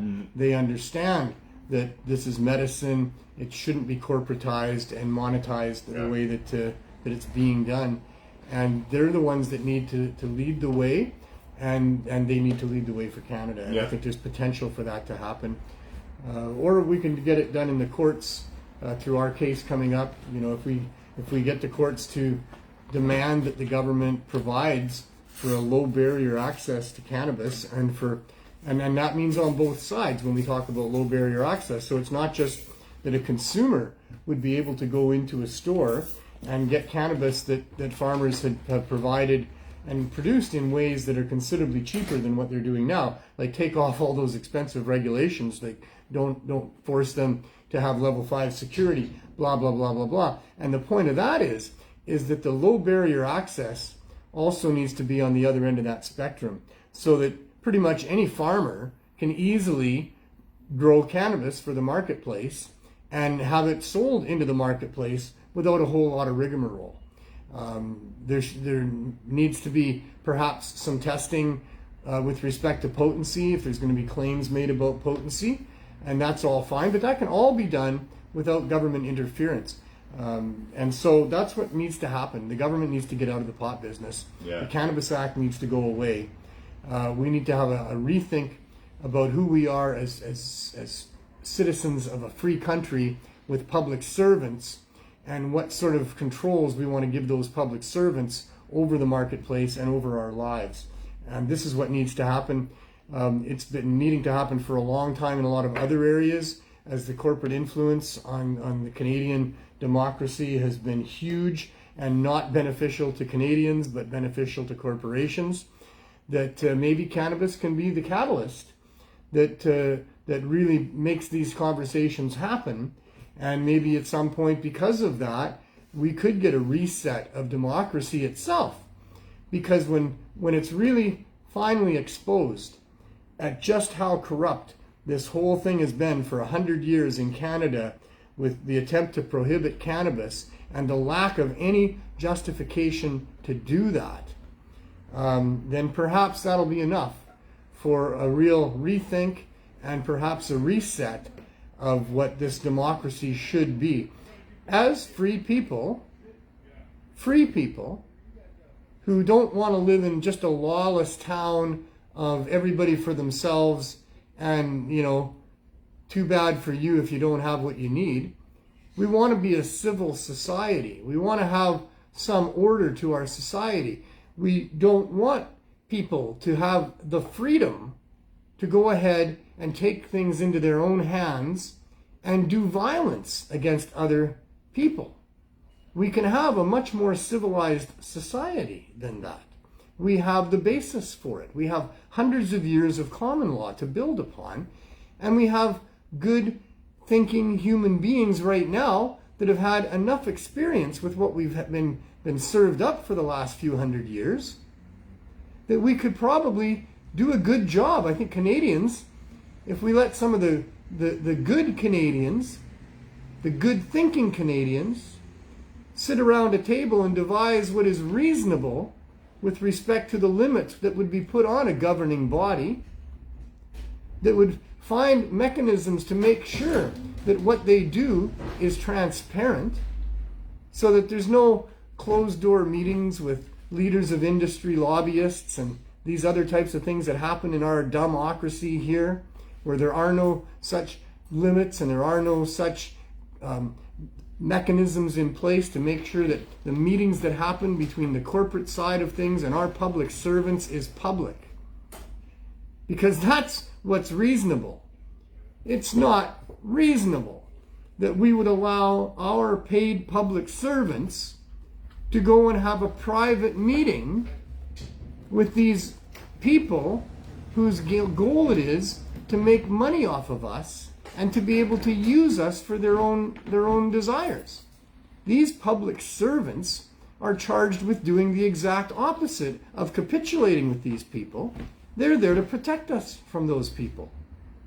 So it's abhorrent that we would allow these extremely rich lobbyists to have access to our public servants in private meetings. Why would we allow that? We already know that the agenda of the corporate side is to exploit people, to monopolize things, to capitalize, to maximize their investment as best they can. We already know that that's what we're up against. We've had to fight to have unions, we've had to fight to have workers' rights, we've had to fight to have workers' compensation. We've had to fight for all these things because the corporate side of the world is not invested in giving anything back to anybody. They're invested in making money, in maximizing their profits, in exploiting as best they can the marketplace, in putting down competition. They're famous for being unethical in doing that. That's what we needed governments for, is to protect us from these corporate groups that are so well leveraged and so unethical as to protect their own interests, to make sure that they don't get to monopolize citizens, they don't get to exploit people. And yet this is the very system that we have, is that these people have access to our public servants. And they can manipulate in these private meetings through bribes and threats or who knows what. I mean, they're private meetings. We don't get to know what gets said in there. What we have witnessed is that the corporate agenda gets itself played out by our public servants. Many times they make decisions that are just appalling because it's clear as day that this is about putting money in the pockets of developers, etc., etc., etc. We know that. We can see that. These things are not typically debated by our public servants in a public forum where we get to have any input. They're typically left until the last day of the week. It's done on like a Friday. They'll bring it in. They'll sneak it into some major package of other different legislations. And by the time Monday comes, well, there's other stories going on. And if there aren't, they'll create them. We know this. We know this. So why would we give access to these scoundrels to our public servants who are making these decisions that affect them and us? And why are we allowing this to continue decade after decade of having the interests of these private groups be put ahead of the interests of people in a free society where we're supposed to have public servants protecting us from exactly that sort of thing? And when you look at what's happened with the whole attempt to prohibit cannabis over all these years, and you look at what's going on now with what they say is legalization, and it's really not at all. It's the whole apparatus of prohibition continuing to function and glean money from the public and the public purse, while alongside of that, they've got a government that's in charge of selling cannabis to people. No problem. We're just not going to call it medical, that's all. But you go ahead and pay huge dollars to us. $6,000 for a pound of $15 a gram weed. $6,000. Really, the 68 plus, right? Yeah, 6,810. Yeah. There you go. That's for the $15 stuff. Yeah. And they're going to have $22 stuff. Maybe they'll go up to $25 because of the craft growers and how they can hype that. How they can say, we know that our weed isn't that great and hasn't been, but look at what we got for you now. That doesn't mean they're lowering the prices on the other stuff. You can get craft growers from your neighbor or somebody that lives in your town. And it won't be $20 a gram. Yeah, exactly, right? Nobody in the underground marketplace is charging 20 grams a pound unless you're in rural areas. Yeah. $20 a gram. Yeah, $20 a pound. Yeah, I mean, if you lived up in the Yukon, Northwest Territories, sleeping on it, and nobody's growing decent bud up there, and anybody that brings it up there wants to make a bloody fortune off you, and that's been going on for a long time, that, you know, it was lucrative enough to make a trip up into the Yukon if you had 10 pounds of weed on you, yeah, because you could get, like, super top dollar for that stuff. Yeah. But in these times, that shouldn't be the case at all. And it kind of could be in those northern towns if you brought up some gray market stuff and that was doing what they're buying in their government store. They'd be going, okay, this is good too. But I was going to go on a little bit of rant about how it should be. Okay, you tell us how it should be. How it should be is that governments should have formed with good people, with good intentions, trying to figure out what the best thing to do for society would be. And these governments that formed here, they should have recognized pretty quickly that the hemp plant and cannabis-based medicines were very good. Yeah. It wouldn't have taken much to do that. There have been thousands of years of science and history behind it all. And we're talking about good people with good intentions doing due diligence to do the right thing on behalf of Canadians. If that's what we had as governments, good people with good intentions doing good things for us, then cannabis would have been promoted by our government. It would have been expanded. The value of it would have been harnessed. It would have been the basis for medicine. It would have been the basis for our economy as it's used for all of its industrial purposes, building materials and textiles and fuel and all the rest of that. It would have been the basis of our nutrition, with hemp-based food products being the most popular because the government would have been telling us, and the medical profession, if they were good people with good intentions, would have been telling us that it's these hemp-based products that provide you with so much powerful nutrition. This is the real superfood. So make sure, Mrs. Smith and Mrs. Jones, I'm sorry about the stereotype, but when you're cooking for your family, that you're using some hemp-based products in there, because we want our young people to be bright. Those should be the real plant-based products, eh? Exactly. Yeah, instead of this fake because meat and stuff. A government of good people with good intentions would want to make sure that the children that are growing up in our society were given the best chance with the best nutrition. Yeah. And so this would be a wonderful world to live in, of a group of good people with good intentions maximizing the benefits that nature has to provide for us, and that our nature has to provide for us. And that money is utilized by the people, for the people.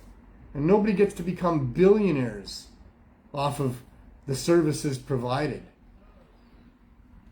So, anyway, my little rant. There you go. Well, you know, I don't know. There's a whole bunch of possibilities in this universe. There is. We just never know until they get here, right? Apparently, you know, what do they say now? There's over 1 trillion habitable bodies of mass out there in space, just in this galaxy. In this galaxy, just in this galaxy. Wow. You know, there's 400 billion stars. Yeah. The stars, on average, have X amount of planets circulating them. Wow. Those planets have X amount of moons orbiting them. It's not just the planets and the moons that are in many cases habitable, but there's comets and asteroids and other bodies in what we have in our solar system, the Kuiper Belt. Yeah. There could be a lot of possibilities for things on the Kuiper Belt. We but in any case, Osiris come back. It went to a comet. It took a piece of the comet. We're just waiting to find out what it's got to say. 3 years. It landed on Sunday. Yeah. That thing landed into the. I know. It's still out there in space. It's going to do another thing. It's going to go after Apophis. The comet called Apophis in 2029, and probably it's going to go back out there. So neat, and do that. It's still out there. Yeah. And, robotic drones driving around getting samples. Canada gets 4% of the sample because they made something that's on that spacecraft. So fantastic. Yeah, out of grams. There's only grams of stuff that they brought back, right? Oh man, but they divide stuff up so small. Yeah, you know? Like wow, right? But yeah, so we get 4% of it. So here's the point. I don't know if intelligent life has evolved on other planets. I know that it happened here, and life is abundant here. Yeah, life, in its basic forms, exists in super hot vents under the ocean, in volcanic eruptions. There's little microbial life in every spoonful of soil, from Antarctica to Arctica and everything in between. Life is abundant here. Holy smokes! It seems like it's complicated to get it going, and it requires all the right things. But when you're talking about 1 trillion plus other potential bodies to house life just in this galaxy, and there being around a couple trillion galaxies in the known universe, so the possibilities, and then there's the possibilities of other dimensions. That maybe all of these black holes, maybe they lead to other dimensions where there's other billions of galaxies or trillion, who knows? I mean, and we might actually be apparently inside a black hole right now, and that's what our universe is. And so, who knows? I'm just saying. But apparently this comet that they went to has been around longer than the Big Bang. So longer than our solar system. 4 billion years old, I think, or something like that. No, the Big Bang is 13.8 billion years ago. Okay, all right, so. And now there's some speculation about that. Yeah. About the actual age of things and what happened there. The new JST or JSTW? I don't know. Telescope? I know the name, but I'm not going to say it just out of respect for people who don't want to do that. I'm not that woke, but whatever. Whatever. Anyway, this amazing telescope that's sitting 1 million miles from our planet, shielded from the sun and able to look into the infrared, is finding all sorts of things that don't really conform to the Big Bang Theory. Well, not so much the Big Bang Theory, but the theories of what happened after that, about how things came together and all these other different things. I don't think that the Big Bang event is very much in dispute, but it could be. Could be. It could be. Could be. There could have been a Big Bang on this planet, something hit it and caused the Big Bang, and then after it all settled down. We have a few Big Bangs on the planet, and I hear some outside fairly often. I wonder, what the heck was that? My 20s had a couple of Big Bangs. Wow. So. Now we're getting off. We weren't going to talk about porn today, Glenn. I thought Adam started porn earlier today. I seen a thing the other day. It said that because of the advent of so much porn on available to people, that it's causing one part of the brain to be more reactive than another part of the brain, and the result of that is sadness and depression. I think they're selling some sort of an antidepressant pill or something. Propaganda. It's propaganda. Porn propaganda. Because there's been pornography since the little statues back in the times of the Egyptians. But I mean, I remember growing up. There was boxes full of magazines. Pretty much easily accessible for anybody that wanted them. As an adult and even as a pre-adult. So anyway, that was as a pre-adult, we're going out to National. I wonder what aliens think of pornography. I wonder what aliens would think of pornography. If they're monitoring our planet, it's all based on the stuff we're putting out there, right? And they think it was so ugly. They would be experiencing what's going on this planet by the radio waves that are traveling at the speed of light away from our planet, that are filled with all the things that radio waves have been filled with. It could be like us watching rhinoceroses doing on film or something, right? I think we would be I like to think of it lots of times. I mean, what would an alien race of intelligent beings think about what's going on here? I mean, they would be amazed. I mean, I'm sure life that's been going on for 4 billion years. Well, some of it I'm sure would they understand much of it? They wouldn't understand much English. I mean, maybe they would. Maybe they would have translation devices. Maybe they could listen in. Maybe by the time they got here, they would have figured out all of our languages because, like I say, we've been sending out radio signals a long time. for 130 years or something like that. Yeah. And we've been sending out video signals for less than that, but, a long time. What, about 70 years, we've been sending out video signals? And my point originally is that the majority of those signals are going to be porn, of course, because that's what... Since that first woman on the internet decided that she was seeing how popular the cat videos were on the internet and decided to put up her own version of cat videos and crashed the internet because so many people wanted to go to that site, and that inspired a whole bunch of other people to upload their cat videos, pussy videos, whatever, And so it became the thing on the internet. I don't know, in the ether of cyberspace, if it was like a room, I don't know how much of that room would be taken up with porn. Wow, but probably a lot. Probably a lot. Yeah, on the servers there. So, that's the impression, I guess, of aliens is, those people seem a little bit preoccupied with making more aliens. Yeah. All right. Anyway, life is fascinating and amazing. I recommend you embrace it and take part in it as best you can. We're doing that here. Yeah. So I guess we'll start the final segment of the show here and give you a little bit of a recap on things, and I'll see you. They will see you next week. Yes.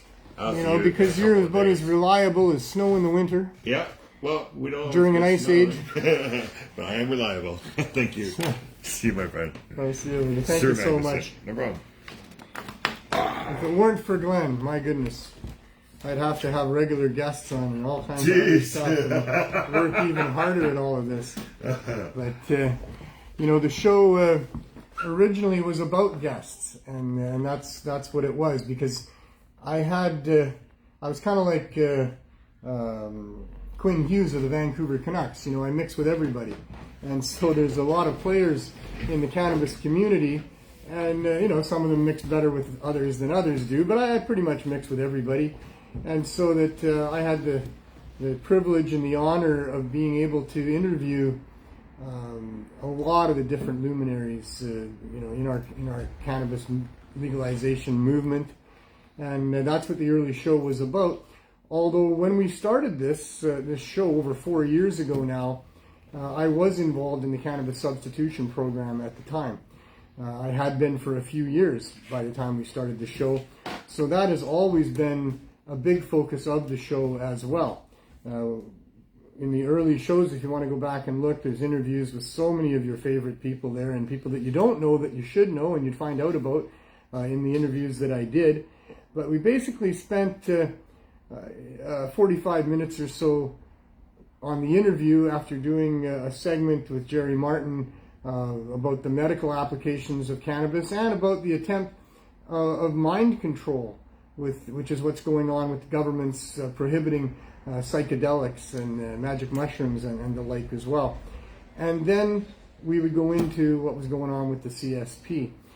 And as things progressed, the CSP ended up getting approval from City Council and had an understanding with them that we could move the project off the street, because for the first 3.5 years of Cannabis Substitution Program, we were just giving it away based on donations on the sidewalk to people who would line up for every Saturday for the first year, and every Thursday and every Sunday for the next 2.5 years.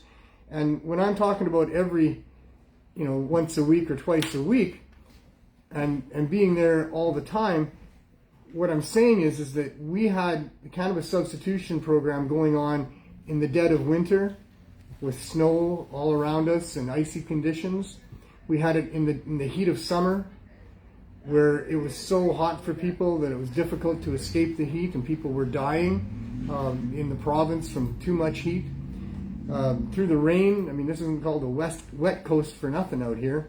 We get a lot of rain. And we were buying umbrellas and handing them out to people in the lineup because, many people were poor and they didn't have umbrellas, but yet they would still line up. So despite the snow and the rain and the wind and the heat, and just the very act of having to be in a lineup for 2 or 3 hours, it was a real blessing to our program when the City Council decided to unanimously approve a motion to support low barrier access because of what we were doing. And in our subsequent meeting with the city, we agreed that we would get a storefront and we would get these people out of having to line up like that on the streets. And so we did. But it wasn't as simple as that. City Council did pass that motion, but that motion didn't have much impact on what city licensing had to say about it. And in the end, the City Council capitulated with the licensing and with the requirements of the federal government. And so that became their stance is that we can't provide for you a license which would allow you to stay now in the storefront until you get permission from the federal government, because the city hall was going to go along with whatever the federal government was going to do on cannabis. So we put together an application, and it wasn't hard because we'd been doing it for 3.5 years. And there was a lot of science that we had at our disposal and our fingertips because they'd been collecting data about the opioid crisis during the time that we had been involved in trying to address it with cannabis high-dose edibles, and in the impact that cannabis dispensaries had on opioid misuse, and on the impact of using cannabis as a replacement and a substitute for the hard drugs, for the opioids and the other hard substances. We also had, of course, by that time, many people that had successfully gotten off of the hard drugs because of using our program. And we put together a 90-minute testimonial with dozens and dozens of our clients, wrenching tears out of your eyes with their stories about how much value they were getting from having access to cannabis in the way that we were doing it. So it wasn't hard to put together an application for Health Canada, but we took our time on it and we tried to make it as bulletproof as possible because it was important. And we had all that evidence and information. So we put that into Health Canada September 16th, 3 years ago, just past 3 years ago. We also, at the same time, submitted an application for a temporary emergency exemption from the Cannabis Act, because all the time that we had been running the program, we were at risk of arrest. Now, before I started the program, I presented it to City Council, and I also presented it to the Vancouver Police Department Board. So they were very aware of what we were doing. What we were doing was in a collaboration with VANDU, the Vancouver Area Network of Drug Users, a group that's funded by Coastal Health, by government, run by peers to advocate for those being oppressed by the drug war.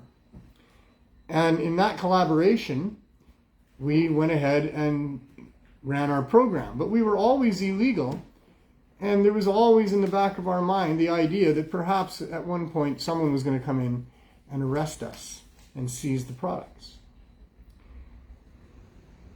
So we put in our application to Health Canada with a temporary emergency exemption application. And Health Canada and Patty Haydu's office, the federal health minister at the time, acknowledged receipt of our applications and responded the following day saying that they would try to provide what we were asking for in a timely fashion. Well, they and I have very different ideas about what a timely fashion is, because this crisis of overdose and death is claiming 6 people here in this province at least every day. And one more person is too many people. So there was a great sense of urgency felt on our side of the equation, but there was not a great sense of urgency, obviously, felt on the government side of our application. Months went by. Finally, we get to have a conference call with Health Canada. December of that first year, after our application went in September.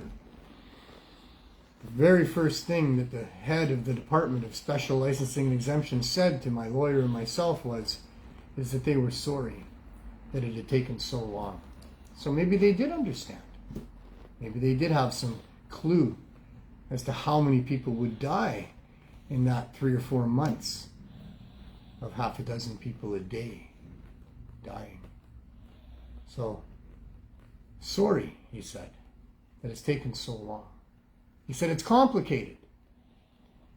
He said, we're concerned that if we provide you with an exemption, that there will be other people across Canada that would make that same request, and we would have trouble saying no to them. And I responded with, well, but that would be a good thing, because this is a good program, and this is saving people's lives. In any case, they went on to say that they felt that they would have those licenses for us in early January, which if it had been the 1st January, that would have been just like a month away. Not even, maybe 3 weeks, because this was in mid-December that we were having this conversation. But I guess they didn't mean that next January, or the one after that, or the one after that, because there they went. And instead what we got was an intent to deny our application. To deny it because all of our product wasn't coming from licensed sources, even though in our application we posited 3 different scenarios for having all licensed product. The second reason that they gave, and there was only 2, was that they weren't prepared as authorities over Canadians to allow those Canadians to have access to the higher dose edibles of cannabis without a doctor giving permission and monitoring that journey. Like as if the medical pharmaceutical-based doctors have any clue anyway about how to guide somebody through the use of edibles to get through withdrawal or to deal with chronic pain. But that's what they said they required from us. We responded back. I thought I made it very clear. In fact, we had to do this twice. My lawyer responded the first time. I thought a very eloquently written letter to explain our situation. But instead of accepting that, they sent us another intent to deny and gave us another opportunity to respond to it. I did my best to explain to them that this is not some idea that we're proposing. This is a functioning, ongoing program that has hundreds of members and is daily helping dozens and hundreds of people. That the vast majority of those people that we're helping don't have a doctor to support and guide their use. Probably the vast majority of those people, or at least a large majority of those people, couldn't get a doctor if they wanted to. In fact, I think that would be a vast majority of the people that don't have doctors at this time. Because it's really difficult for anybody to get a doctor in Canada. There's a critical shortage. And doctors get their choice of who they want as patients these days because of that critical shortage. They're so highly in demand. And people that have barriers, people that are problem patients, they're not desirable to doctors. So the vast majority of the people that don't have doctors that are seeing us, and that's the vast majority of people, they couldn't get a doctor if they wanted one. And somewhere in that group is another probable majority, if not a large minority, of people who wouldn't get a doctor even if they could. They've been harmed by the healthcare system in Canada. They're extremely suspect of it. They're afraid of being institutionalized, of being labeled, and they don't want a doctor to see them. So what are we to do with all of these people? 90 to 98%, I would say, of the people that we're helping here on the downtown east side of Vancouver and have been for the last 6.5 years, somewhere in the 90% of those people would be turned away because Health Canada won't give us a piece of paper with a signature on it saying, okay, you're helping people, go ahead, keep doing it. That's all we want. Just want an exemption. I don't care about a license. License would be good, sure, maybe if it didn't come with a whole bunch of restrictions, which I can't follow in all good conscience, and I told Health Canada that I would happily have all regulated cannabis if it didn't compromise the quality of the cannabis that we're providing for people, and if it didn't raise our prices. I would happily do that. It would be not hard for Health Canada to do that. They could simply license the people that we've been getting our product from for the last 6.5 years. We've had no complaints. Nobody's been harmed. So why wouldn't they, with a pretty easy test, include these people as licensed producers? That's what the people want. They don't want to be illegal. They're good people. Most of the people helping us here are people that want to help with the overdose crisis. Some of them for their own personal reasons. They were themselves addicted to opioids, and cannabis helped get them off of them. Or they've lost family members to the opioid crisis. Or have loved ones that are already out there addicted and at risk. So those people should be included in the effort to curb overdose and deaths, one would think. I think that would be a reasonable thing for a group of public servants to accommodate. But no, they don't think that's a good idea. Or what did they say to me in their denial, their recent final refusal? They said I didn't give them enough details about how that might work. I suggested that they license our current producers with a small amount of scrutiny. You know, we personally test everything that comes in before it goes out here. That should probably be enough right there. Don't really need the government's involvement in this. We certainly care about what goes out to people. Any business would care about what goes out to people. Any business that starts getting complaint about a particular product, a cannabis product that they're providing, would pull that product, would give refunds, would not use that supplier anymore. That's just business. We don't need the government involved in that. The marketplace decides those things. But here they are. You have to have it all be licensed product, and I guess it can't come from your suppliers, so it's got to come from our suppliers, and, well, you didn't give us enough details about how that would work. In other words, we didn't explain to them how they're going to get their cut. That's the only detail they're concerned about. None of this delaying and denying by Health Canada has anything to do with the safety of Canadians, with the safety of providing cannabis as an option to the dangerous drugs that are killing people. None of their thinking has anything to do with protecting people. Their only concern is protecting the bottom line profits of the legal store, or protecting the political possibilities of their masters. To be able to say that cannabis is still dangerous, to be able to not have to admit that cannabis is medicine,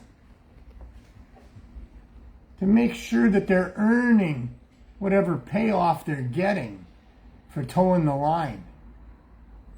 Because they're definitely being paid to deny people that would have some reason to get an exemption from the Cannabis Act. That is so obvious it can't be disputed. What we have provided for them could not be better for getting an exemption, could not be more powerful.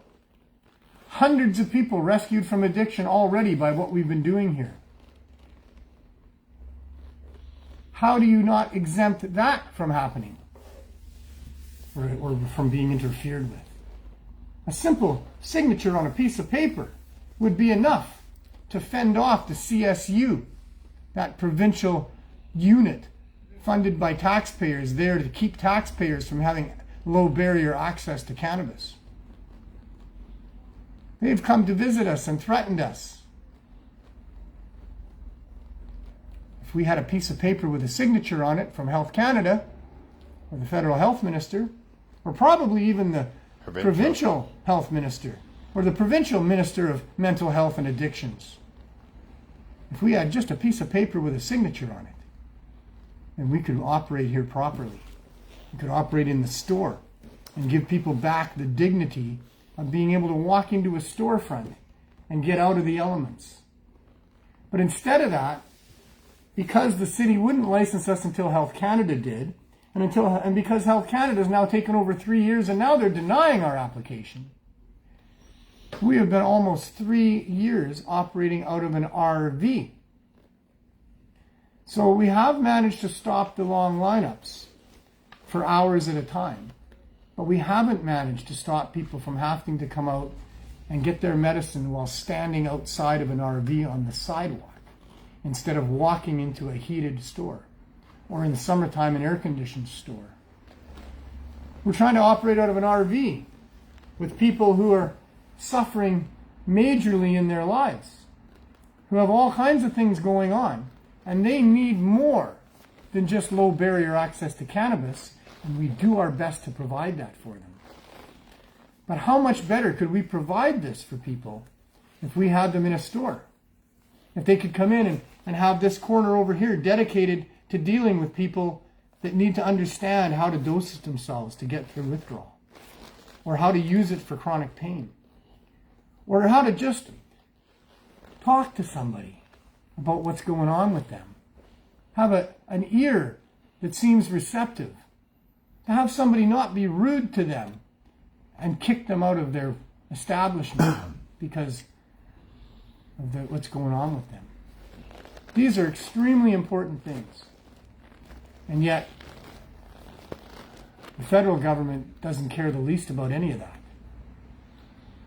In fact, it would be easy for the federal government to provide us with that exemption. It'd be really easy for them to do that. Because the Cannabis Act states that there's 3 avenues to an exemption. And any one of the 3 should get you an exemption. Is it in the public's interest? Is it about public safety? Is there research potential? Well, I'm sure I don't have to explain it to you folks out there in cyberspace or in your living rooms or wherever it is you're taking in the show. That we're obviously in the public's interest during a public health emergency with what we're doing here. This is obviously about public safety. And if the government can't see that there's potential for research here, then they got their heads up their asses. We have frontline access to hundreds of people that are struggling with poverty, homelessness, and addiction. We could ask them all kinds of questions to get them to get their free care pack. And we were. How could that not be in for research? I don't get it. So the government's not trying. If they were trying, it wouldn't take very much to provide us with a piece of paper with a signature on it. But instead, they are trying really hard. They are working diligently on trying to find out how to say no to us and make it stick. And I'll be damned if I let that happen. Because we're telling the truth here. And we've got the evidence of human beings whose lives have been saved, who are now living much better lives and living lives. And we know from the feedback that we get from the community that what we're doing is right. And I'm not about to just stand down because the government won't give us a license, and I'm not going to stand down because we got charged with selling without a license, and I'm not going to stand down because the federal government is so corrupt that they're going to pour millions of our tax dollars into the Crown's defense of their position of not allowing for the vast majority of people that we're helping here to get help. They're wrong, they're evil, they're corrupt, and we will not stand down. We'll see what their next move is, and we'll see what the courts have to say. We're running out of time. A couple more minutes. We'll just briefly go outside and say hi to the crew out there. We'll give you a sense of what we've been talking about. This was the storefront that we had once a week for a studio. I sleep here, and we store some things here, and we're paying rent here for 3 years because this is the application on our application. And we're not alone in this. Weeds, Glass and Gifts, they were finally awarded the store there on Kingsway. For over 2.5 years, they paid the rent on that store and weren't able to use it. So, anyway, this was the store. The weekly THC weather report is, well, the rain is holding off for now. Nice. Which is good, but we do need rain, and it's been great that we got some anyway. The ground has been very dry. We've had drought conditions here in the province for quite a while, worse than we've ever had apparently.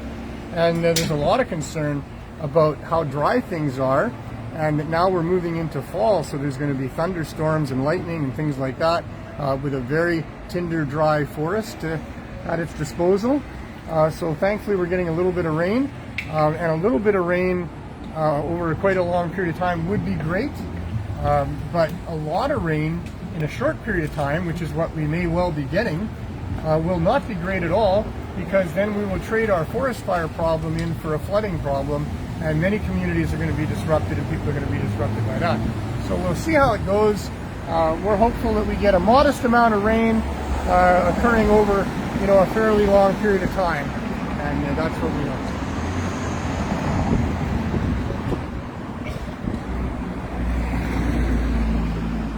This is the RV. This is our home away from home. This is the third installment of the RVs that we've had. We had one burned to the ground for reasons we still don't understand. The other one was broken into several times and was since replaced with this one, which is much better because you can stand up in it. The other ones were low ceilings, and it caused some real crouching and hunching problems for my staff. And this one you can stand up in, so that's great. It's got the side windows that work really well here, better than the other RVs did, and so we're quite happy with it. I just asked you to send a verification code to my phone to make sure it's me. Yeah. Oh, and you're on the phone. We didn't show them the inside. The lights inside, that looks pretty cool in there now. Well, we're looking to see it now. So here's our signs. Mainstream media doesn't want to pay much attention to us, so we're our own media, and all these cars that drive by all day long, they all get to read our signs. What's it? Whoa! Watch this, I'll see. What a producer, eh? I'll let you know when you're going to fall down. Hello. What's going on in this crazy place? Oh, it looks like it's a crowd. Yeah, always having a party. Always. Cheers. That's what it's all about. This is the CSP party. Yeah, something like that. Previously I was a member of the marijuana party. Yep. And as much as the liberals and the conservatives say that they're parties, they don't hold a candle to our party. I'll tell you that. We know how to party. And they're not alcohol-based parties, they're weed-based parties, and that's the best kind of party. We have a lot of fun in our community, our events are awesome, and we don't have so many of the problems associated with events that include alcohol, where they also need to have bouncers and they need to have cleanup crews at the end, and sometimes there's ambulances involved before the end of the night. And, yeah. So how's it going, guys? Excellent. Excellent. There you go. There you Drop my go. marker somewhere though. Oh, It happens every once in a while, but you never know what you'll find. So. Wow. The RV does eat things. Oh, yeah. It does. Sometimes things But will it spits them disappear. back out too, and then you'll make new discoveries. And sometimes when we're looking for the Jean current... Cousteau, new discoveries. when you're looking for whatever is the current thing that's lost, you find the other things that were Yeah, you went, yeah. for a long time ago. Look, that's where it was. Yeah. So, the suspicion of, well, somebody must have come in here and stolen it while we weren't looking, That's it. usually doesn't pan out. That chair that you're in eats things too. I lost a vape in there from. Yeah? It was there for months, and then I found it looking for another one that I misplaced. So this is what we do. This is what we do every day, 7 days a week, 8 hours a day. We got the crew out here having as much fun as they can. Yep. This is Two. This is a very depressing area. Oh, yeah. The work that we're doing is very sensitive. The area, We're yes. dealing with a lot of people that are struggling hard, and it's very difficult to watch that.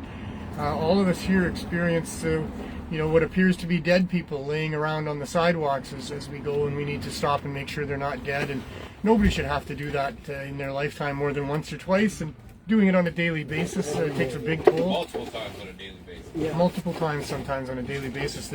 You wouldn't have to walk more than about 40 steps in any direction, and you'll see somebody laying there possibly sleeping, most likely not dead. Yeah. But I mean, we had the coroner here 2 nights ago.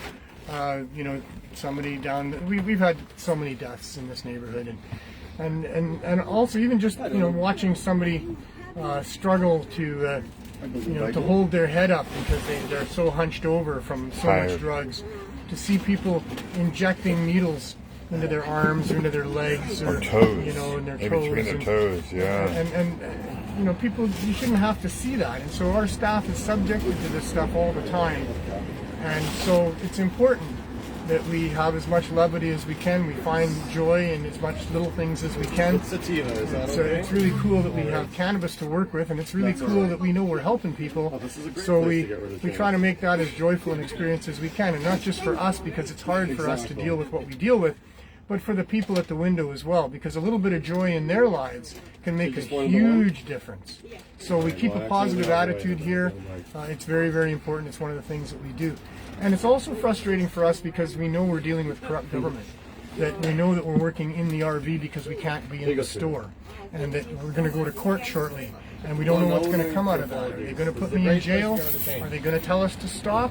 Or are they going to recognize the good work that we're doing here and not be corrupt and say, hey, government, this is what governments are supposed to be for, is supporting things where people are helping people, especially in times of an emergency and a public health crisis.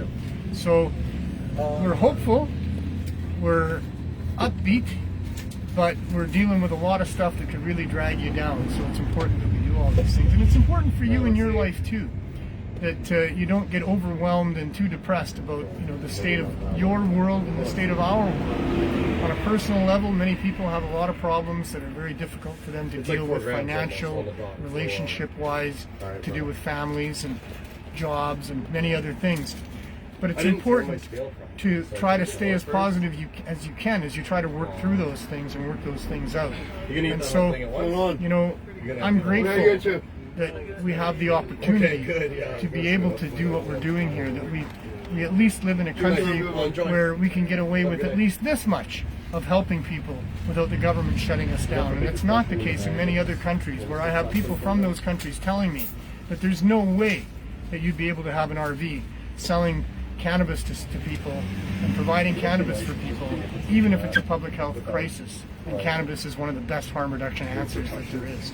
So I'm grateful that we have all that and the ability to do what we're doing. I'm grateful for the people that are around me, these fine human beings here that come out and face risk every day and face the psychological torment of dealing with marginalized people who if you're a sensitive human being, you can't help but get a sense of what these people are dealing with in their lives and be empathetic about that. And what that means is you're taking on some of their pain into your own existence, and it's difficult to do. So I'm very grateful that I've got good, strong people that are helping me here. I'm very grateful for all those people that have helped with the project along the way. And I'm grateful for Cannabis Culture and Pot TV for giving me the platform to be able to say so. And I'm grateful for you, that you would take the time to watch and listen to what we have to say here. And I'm grateful because I know that all of you are at least contemplating doing something, and many of you are doing things and have done many things. And without all of us working together, we may not be able to overcome the immense power and leverage of the corporate interests that would enslave us into being consumers and producers for their profit. And in that fight for freedom, I'm very grateful that there are people like yourselves that are watching the show and are carrying on and doing what needs to be done. And we all have a role to play. We all have somebody we can talk to, somebody we might be able to influence, something we can do. And if you be part of that team, you'll find an energy and a satisfaction that can only be got that way in a world that's upside down, backwards, and inside out and needs to have help. If you're helping and you know it, you're living a life that's better than if you're not, for sure. So thank you. Thanks for tuning in. I hope I see you next week. I hope that before you get there next week that you've had a great week, that you've found people that you can help and that you've helped them, that you've been kind to people that are hard to be kind to, because that's the ones that need it the most, and it's for you too, and mostly for your own sanity and well-being. You're having as much fun as you can. See you next week.